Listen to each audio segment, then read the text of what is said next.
kulikayo ku Freedom City muganda wange wabakubye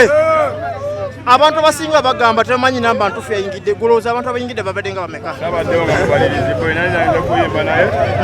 tubadde tulidoza ku birala bya kufiirwa siwe kiri yesebo tusigaye ku byokufiirwa beri bisigale eri teruwa tuli mukungu waga siwe kiri yesebo omukulu kati oluvannyuma kusooka tuddeko eno obadde omanyiko ki abengi babadde mulaba naye mumanyiko tumanayi musanze yesebo yesebo obadde tomusisinkanangako yagenze okufa nga akwewerera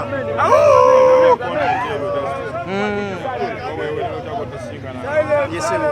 amuganda nera tugenda kuddako okunyira swe katono omukulu Eddie Kenzo yavuddeyo n'agamba nti gwe balamu ne Abitex mwali mu kabadde okola sheeyo kyali kitya sijabbibwanya obudde kubanga simanyi yesebo kujjako Eddie Kenzo bayagala nemuyingiza nkayana yesebo tubanga nazo yesebo kozitala Eddie Kenzo festival yesebo sinankwato festival yesebo bananyingira ennyo yesebo oyagala muteekako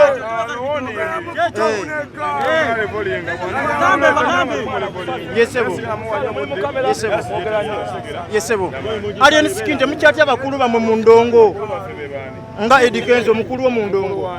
ndongo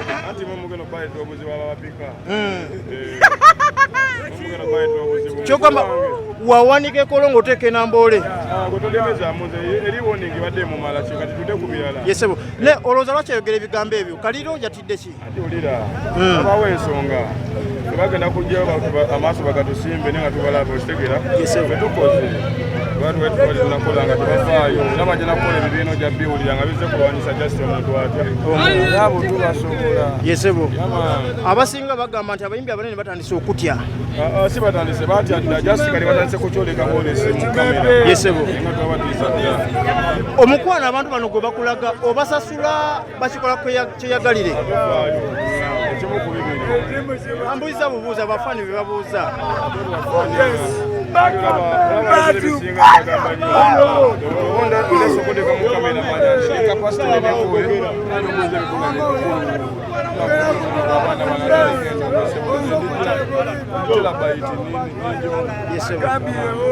alina akasembayo kenjagala okubuuza omukwano guno abantu gwe bakulaga kitegeeza ki gy'oli gweomwana yava mu ghetto nga tolina kyoyina kitegeeza kyakiraga nkoze okujjako n'okulaga bala nti bokola ebirabibwako yesebo kulikayo ku Freedom City muganda wange wabakubye abantu abasinga bagamba tebamanyi namba ntufu yayingidde gulooza abantu abayingidde babadde nga bameka abaddewo nga mubalirizi naye kuyimba naye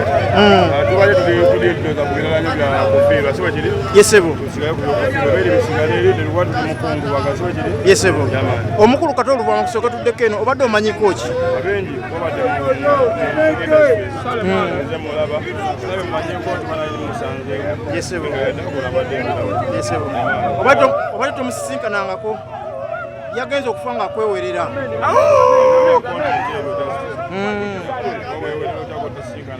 yesebo amuganda nera tugenda kuddako okunyira swe katono omukulu Eddie Kenzo yavuddeyo n'agamba nti gwe balamu ne Abitex mwali mu kabadde okola sheeyo kyali kitya sijabbibwanya obudde kubanga simanyi yesebo kujjako Eddie Kenzo bayagala nemuyingiza nkayana yesebo tubanga nazo yesebo kozitala Eddie Kenzo festival yesebo sinankwato festival yesebo bananyingira ennyo yesebo oyagala muteekako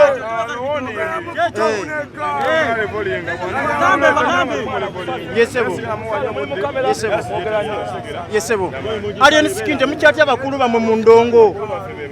nga Eddie Kenzo omukulu wo mu ndongo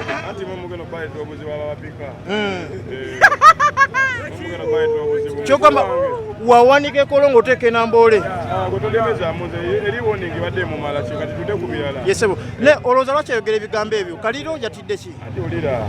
abawo ensonga tebagenda kujjayo amaaso bagatusimbe ne nga tubalaba okitegera tukoze nakola nga tebafaayo nabajja nakukola ebibiina ojja biwulira nga bizze kulwanyisa jasiti omuntu atya abo tubasobola yesebo abasinga bagamba nti abayimbi abanene batandise okutya si batandise batyatira jasiti kali batandise batandise kukyoleka bwolesi mu kamera yesebo nga twabatiisa ddala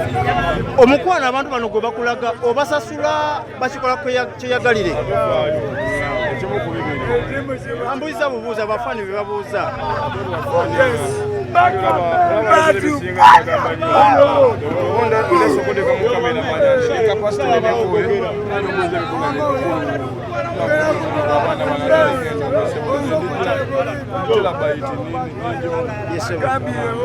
alina akasembayo ke njagala okubuuza omukwano guno abantu gwe bakulaga kitegeeza ki gy'oli gweomwana yava mu geto nga tolina ky'olina kitegeeza kyakiraga nkoze okujjako n'okulaga bala nti bwokola era byebirabibwamu yesebo